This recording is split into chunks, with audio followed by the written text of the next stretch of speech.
Hi అండి. చాలామంది అయితే చపాతీ చేయాలంటే పెద్ద ప్రాసెస్ అని ఫీల్ అవుతారు. అంత బాధపడాల్సిన అవసరం లేదు. చాలా సింపుల్‌గా ఈ 2 ట్రిక్స్ అయితే ఫాలో అయితే సరిపోతుంది.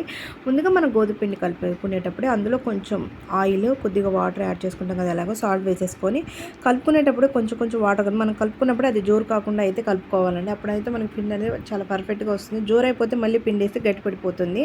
అదే మెయిన్ రీజన్ అండి. తర్వాత కలిపిన తర్వాత ఒక 20 మినిట్స్ తప్పకుండా పక్కన పెట్టేసుకొని దాని మీద క్లాత్ అయితే వేసుకోండి. మన కర్చీఫ్ అలాంటిది ఏమన్నా వేసుకుంటే మనకి పిండి అనేది మంచిగా సాఫ్ట్‌గా అయిపోతుంది. ఇక్కడ వచ్చేసి నెక్స్ట్ టైం మనకి చపాతీ మిగిలిపోయినా ఏదైనా చేసుకొని తినబుద్ధి కావట్లేదనుకో, ఒకసారి పిల్లలకైతే ఇలా అయితే చేసి పెట్టండి. ఒక ఎగ్ తీసుకొని అందులో వేసుకొని కొద్దిగా లైట్‌గా ఉప్పు, కారం లైట్‌గా వేసుకొని సన్నగా తరిగిన ఆనియన్స్ పైగా ఫైనల్లీ అయిపోయే ముందు కొంచెం దింపేసుకునేటప్పుడు ఉల్టా వేసుకున్న తర్వాత కొద్దిగా ధనియాల పొడి అయితే ఇక్కడ యాడ్ చేసుకున్నాను. నేను ఎక్కువ మసాలా కూడా ఎలాంటివి వేయట్లేదు.